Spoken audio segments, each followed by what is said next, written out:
What is going on, everybody? Welcome to a Friday edition of Coming Off the Bench, live from a very cold and very snowy Cleveland, Ohio. Thank you guys so much for coming out here on your Friday afternoon. I apologize for being a little bit late. We had some tech issues trying to get this software to go.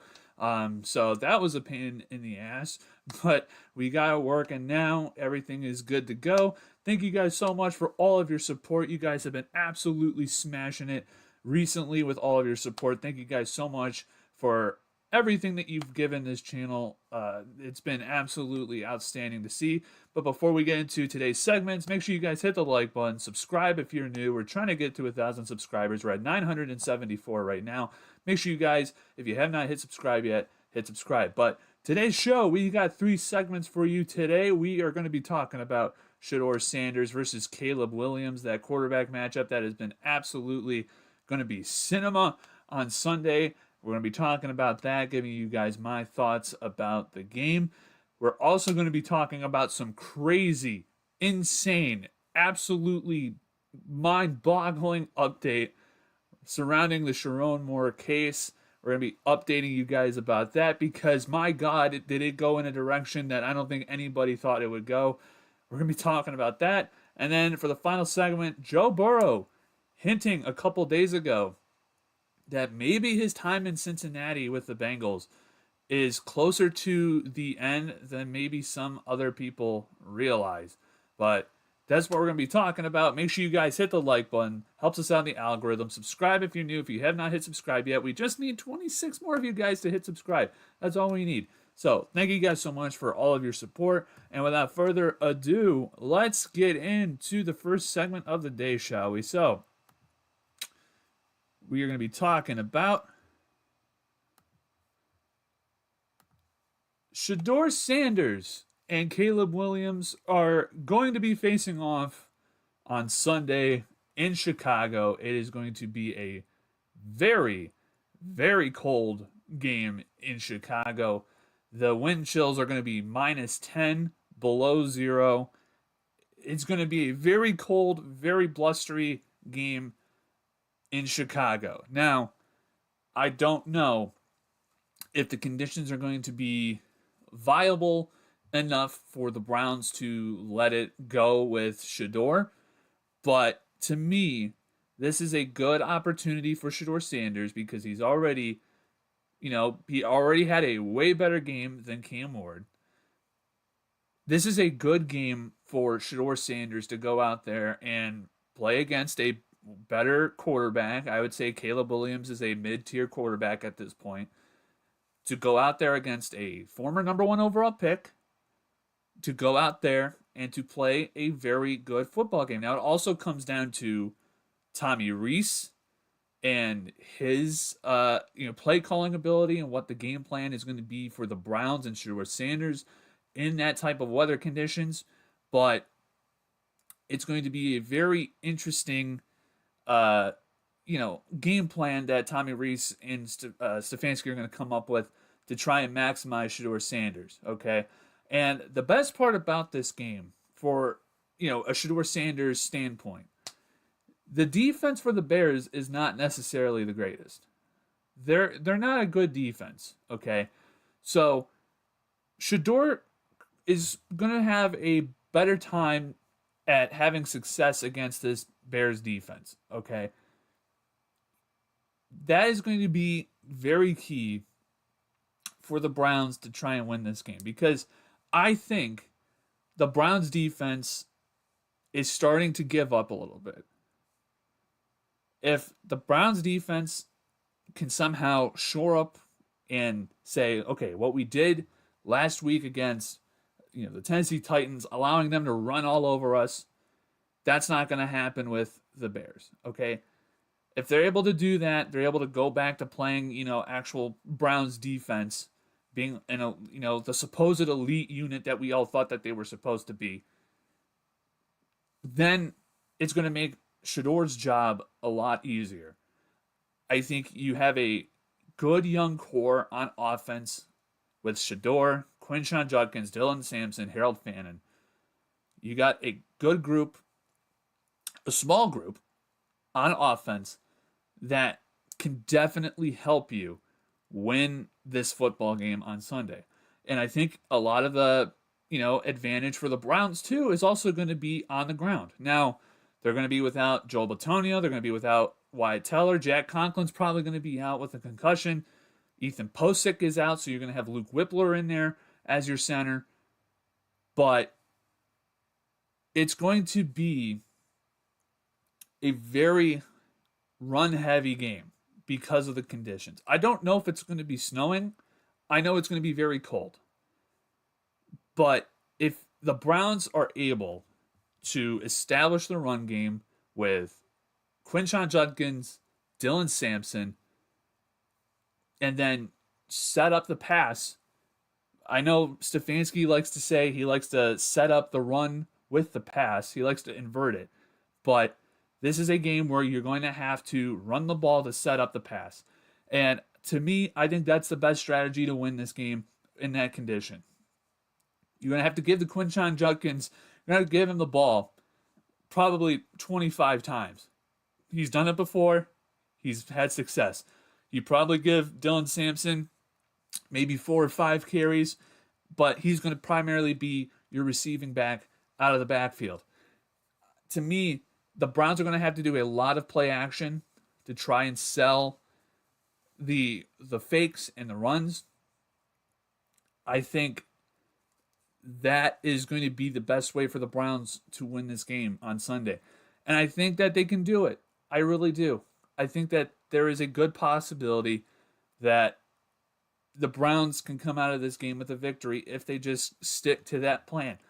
The problem is that I don't trust Stefanski and Tommy Rees to stick to a plan that works, because if the Bears go up by 10 points, let's say, if the Bears are up, let's say 17-7,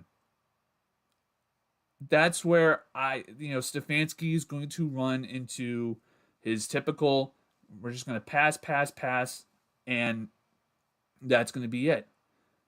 And I don't think that's a recipe for success to win this game. I think they need to run the ball a lot. And luckily for the Browns, I think we have the advantage over the Bears in terms of the running back room. Quinshon Judkins is a beast, man. He's a freaking beast. He's going to be in the top contention for Offensive Rookie of the Year.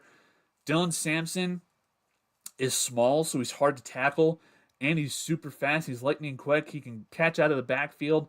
He's a good little receiver. He's good, man. They're both good. And I think you need to utilize that tandem in the backfield. It helps Shedeur out because it helps, sell the fakes, gets the defense enticed into thinking they're going to run, and that opens up the deep ball. So then you can have Isaiah Bond or Jerry Jeudy or Fannin or Njoku or whoever. You want to run seam routes? You want to run go routes? By all means, sell the fake, think you're going to run it, and then throw it deep, man. I think that's a very good recipe for success for the Browns, and I hope that, they stick to that plan, because I mean, it's going to be hard to win in this game, especially with the conditions. The Bears are the number 1 seed in the NFC. They're a good football team. And Caleb Williams, he's been having a really good season. He's been having his best season as a pro, and it's going to be tough to bring him down. But I think that's going to be the way that the Browns beat this team on Sunday. And it's all up to the Browns to actually stick to the game plan. And you know what? The other thing, too, that they have had success with has been a lot of screens, a lot of running back screens, especially the Quinshon Judkins and Sampson. They love to run those running back screens, halfback screens, and they get a good chunk of yards. They usually get at least 10 yards out of most of them. So I think in the first half, we're going to see a lot of that. First half, I'm not worried about. For some reason, Shedeur Sanders and the Browns, very good in this first half.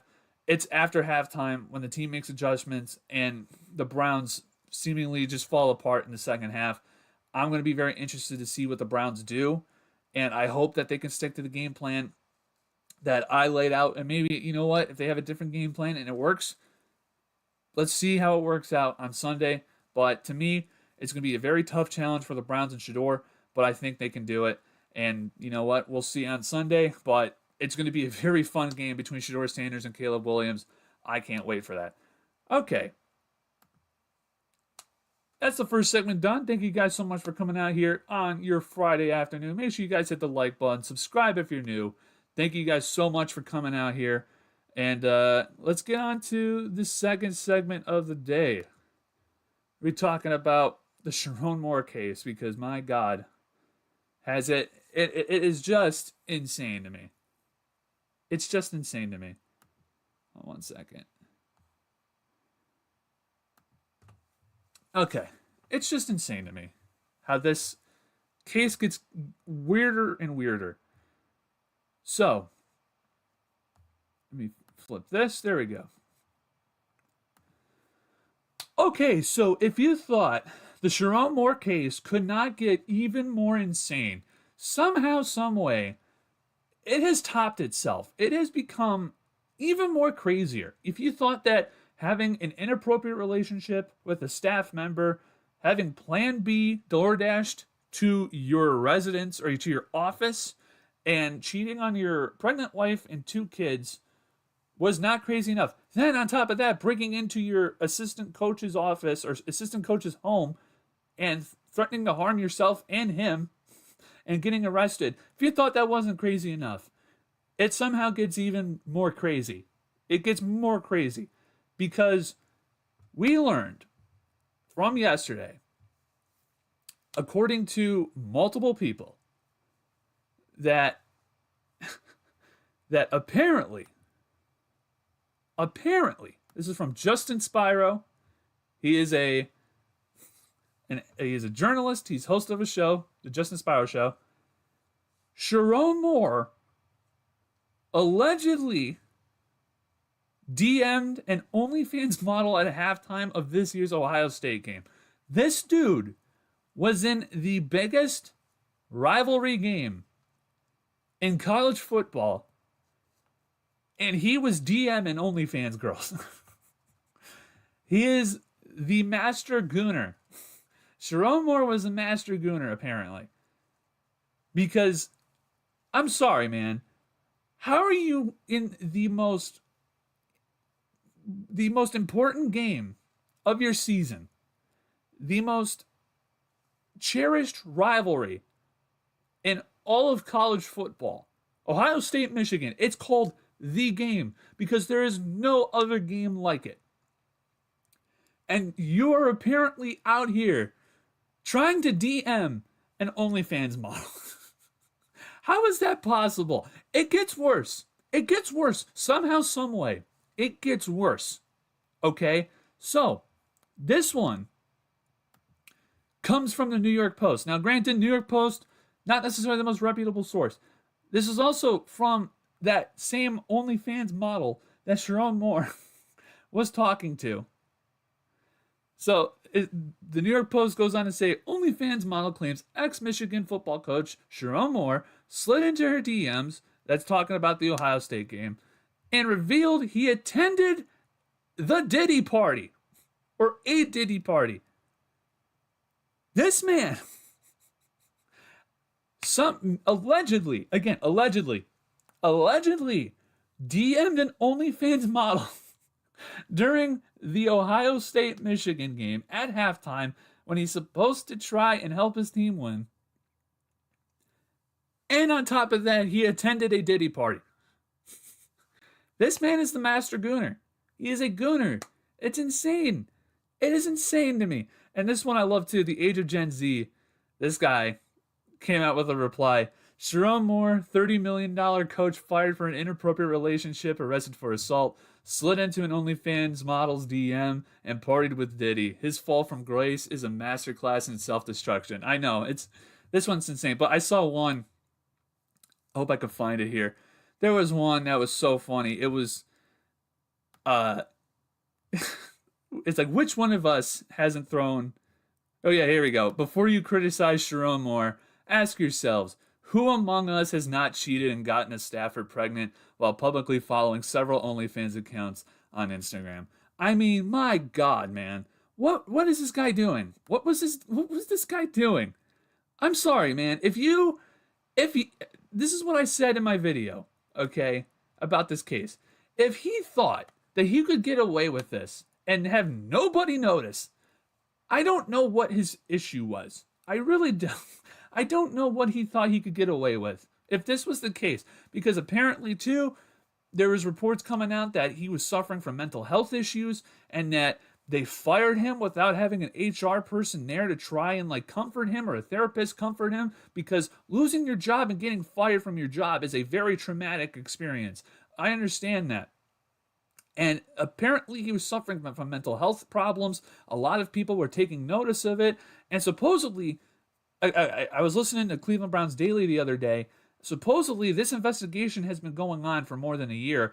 And it wasn't until the woman who he was having the affair with went to Michigan and admitted that they were having the affair. So this is just insane to me. This whole story. You thought that the first part, the stuff that came out the day that it was announced that he got fired, when it came out that, you know, the position that the woman he was having the affair with, where the salary went up 55%, the, you know, getting Plan B DoorDash to his office in Michigan, to people, you know, saying, hey, you know, everybody knows that you're having the relationship with this person and you're cheating on your wife, right? Everyone knows. And then he gets arrested by threatening to harm himself and his coach at his house after he gets fired. It's just insane. And it got way worse. It got way crazier. This is just an insane story. I don't understand how it could possibly get more insane. It somehow did. I don't understand how you are a football coach DMing an OnlyFans model at halftime of the Ohio State Michigan game. You are a coach in that game for Michigan, and you are DMing an OnlyFans model, allegedly. That's just insane to me. And then on top of that, it comes out that you may have been at the Diddy party, or at a Diddy party. Nah, man, he is the master gooner. He's a master gooner. This is just insane. And you know what? I am going to be shocked if there's something more that comes out of this that's even more insane. I don't know how far this rabbit hole goes. I don't really want to know. This is probably going to be the last video I'm doing on it. But my God, if this got even more insane, it got so much more insane. I just had to talk about it, okay? Because it's just like what the hell? What the hell is going on? What the hell's going on up there?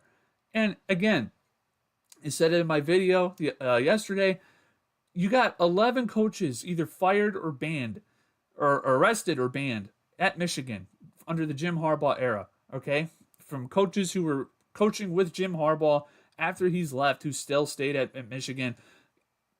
That's a problem, man. That's a problem that Michigan is going to have to deal with, because this is insane. It paints a very bad picture on Michigan, and I don't know how they can recover from the cheating allegations, from the Connor Stallions, and supposedly your national championship is even in question, and then now you get this on top of this, on top of that. Like, Michigan's going to have to do some soul searching, because they're going to need to go to some camp to find themselves again, because they're almost at rock bottom now. They're almost at parody levels of insanity with that program. So we'll see what happens. If it gets even more crazy, if there's more stuff that comes out with this case, I don't know how much more crazy it can get, but right now it's insane. So we'll see what happens later on. I really hope it doesn't get crazy, because I just feel bad for his family. His 2 kids, he has a third on the way, and his wife. Those are the real victims. I feel so sorry for them. I feel so sorry for them. I hate that they're going through this, but I mean, this situation is just insane.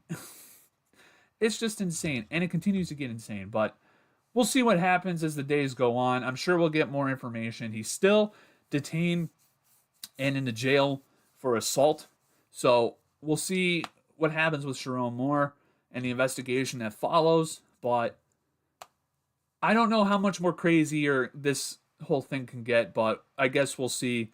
Crazier things have happened, apparently, so we'll see what happens as the days and weeks go forward with Sherrone Moore. But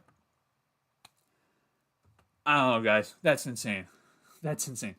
Thank you guys so much for coming out here. Make sure you guys hit the like button. Subscribe if you're new.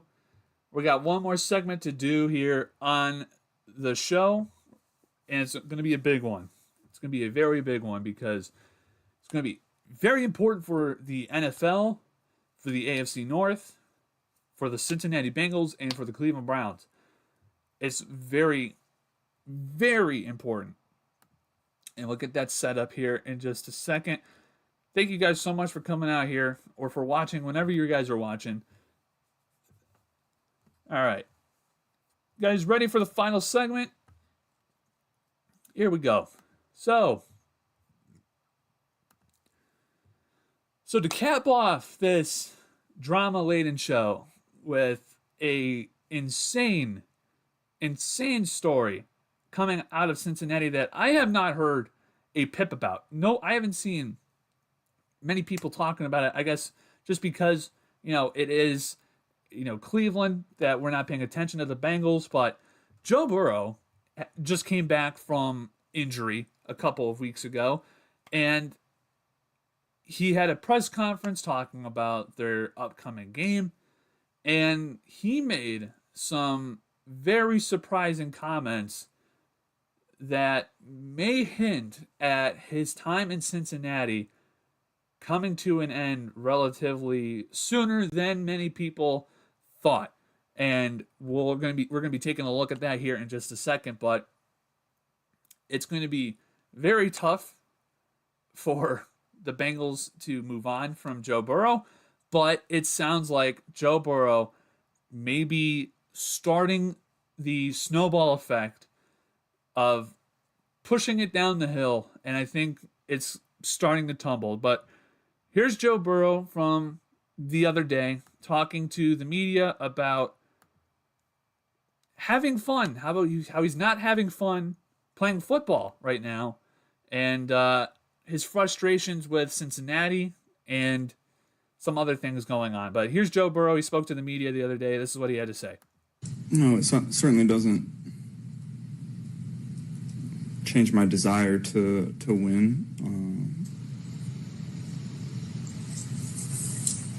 If I want to keep doing this, I have to have fun doing it. I've been through a lot, and if it's not fun, then what am I doing it for? So that's the mindset I'm trying to bring to the table. How much fun are you having right now? Is it difficult to have fun given the season, what you've been through physically, emotionally, all of it? Is it tough? Yeah, certainly. Did you have fun playing before how much of it was fun before? Winning's always fun, but in general, was it as fun before you got hurt? Did you view it that way, at least? No, I wouldn't say I viewed it that way. I think. What was the changing point? Changing point. I'm not sure there was a singular moment or of time. It's just a reflection on a lot of things that I've done and been through in my career. I think I've been through more than most, and it's certainly not easy on the brain or the body. So just trying to have fun doing it again. You seem like there's something on your mind, or maybe I'm reading too much into it, but it seemed frustrating. There's just a lot of things going on right now. Football related, personally? All the above. Okay, so there's Joe Burrow having a hard time talking about, he's having a hard time and basically saying he's not having fun in Cincinnati anymore. He's not having fun playing football. And I think that this, to me, was a signal that he's probably going to start having tough conversations with Mike Brown and the Cincinnati Bengals, that he's probably done. And you know what? I don't blame him. I mean, you're 29. You're coming off of multiple injuries. Your offensive line has never been good in Cincinnati. You've suffered multiple injuries because of that. Your owner is notoriously cheap, who is having a fight with their all-pro defensive end who led the league in sacks the other year, and they're having fights with him about salary, about paying him what he's owed, and what he's earned, really.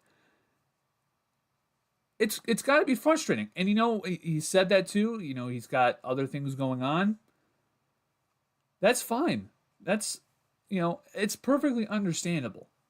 But I think a lot of people are not hearing that he's frustrated by Cincinnati's lack of willingness to spend the amount of money that is necessary for them to be a Super Bowl contender. Their defense has not been good. Their defense is absolutely horrible. It's been horrible for years. They're the worst defense in the league this year statistically. They're 32nd.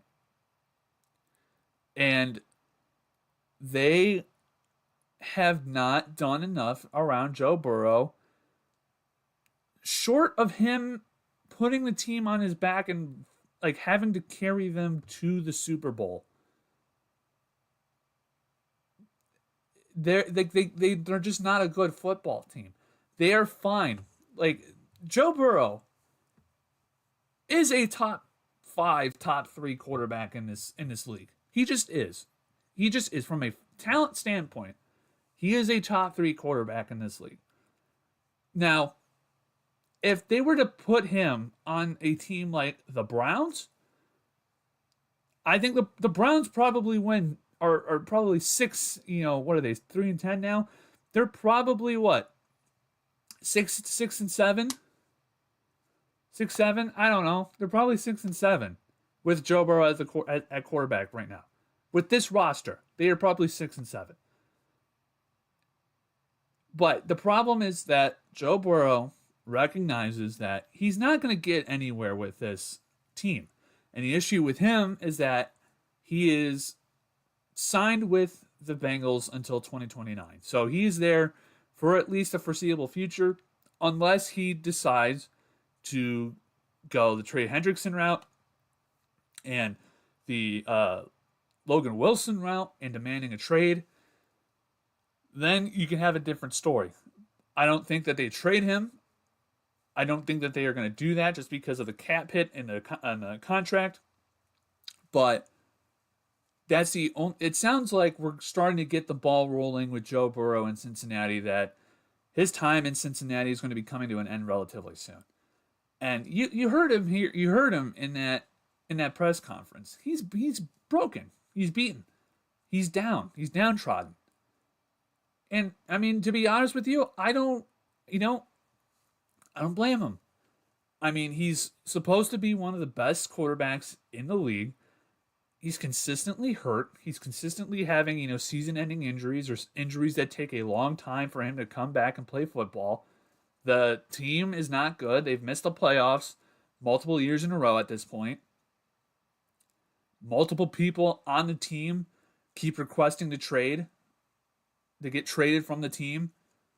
Your 2 best offensive players were in contract disputes, and you had to single-handedly step in and say, sign these guys. We need these guys.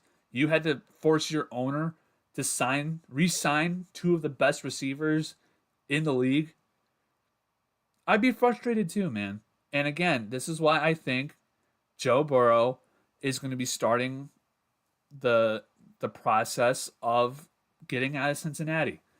And we'll see what Cincinnati decides to do. They got him under contract for 4 more years. So we'll see. We will see what's going to happen. But to me, this press conference, it signals the beginning of the end for Joe Burrow in Cincinnati. And we'll see what happens next year and the year after. But it's going to be very interesting to see what happens down there in Cincinnati. And maybe Joe Burrow finds another team. Who knows? But clear and obvious frustration in his voice, in his demeanor.